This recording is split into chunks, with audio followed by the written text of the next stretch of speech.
One area of Bible studies that is greatly overlooked is the Septuagint. Most of you probably know that the Bible has two main parts, the Old Testament and the New Testament, and that the Old Testament was originally written in Hebrew with a little Aramaic, and the New Testament was written in Greek. The two languages are as different as possible.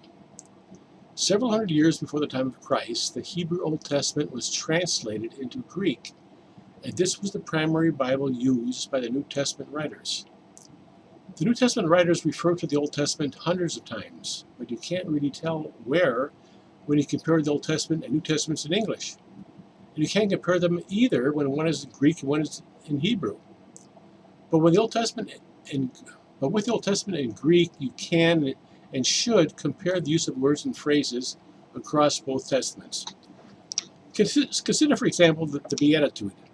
Blessed are the meek, for they shall inherit the earth. What does it mean to inherit the earth? I think most people will think that Jesus is referred to some future kingdom on earth, maybe the millennium. You have to be meek to get into it. But that expression is found over 40 times in the Old Testament, when it talks about the Israelites possessing the promised land. The same words in Greek and Hebrew are used for both to inherit and to possess.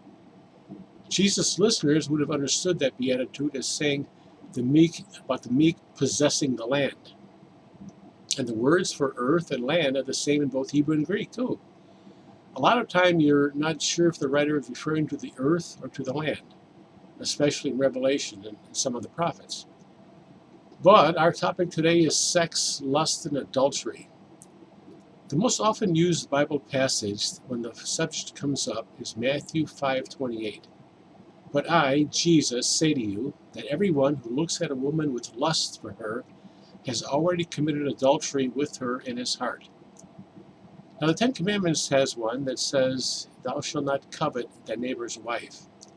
Not only that, but you shall not covet his house, or his male servant, or his female servant, or his ox, or his donkey, or anything that belongs to your neighbor. Now the word for looking at a woman with lust in Matthew is the same word for covet in the Ten Commandments. It's a very common word in the Bible. And if you look in the Greek Old Testament, you look like you're looking at the same verse in Matthew. And you covet your neighbor's wife in the same way that you covet his property. It's not a sexual lust, it's an envy that you act on. You want what your neighbor has. You don't just admire it, you want it. The word for woman in Greek and Hebrew is the same word as the word for wife. Unmarried women in those days were very uncommon, apart from widows. And personal pronouns are often assumed rather than expressed.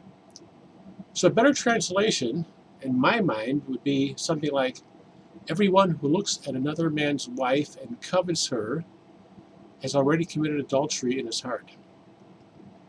Now, adultery and fornication are not the same thing. And the Bible writers, and Jesus here, don't confuse them. A few verses later, Jesus talks about divorce and mentions both adultery and fornication. Jesus is talking here about adultery. If he was simply teaching against sexual lust and fantasies, then he would have called it fornication. Is there a difference between lust and coveting? Yes.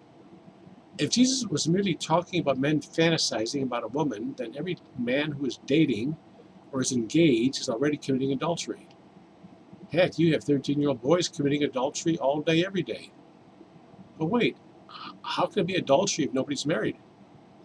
And he wouldn't have called it coveting if the woman is not married, because an unmarried woman doesn't belong to someone else. You're welcome.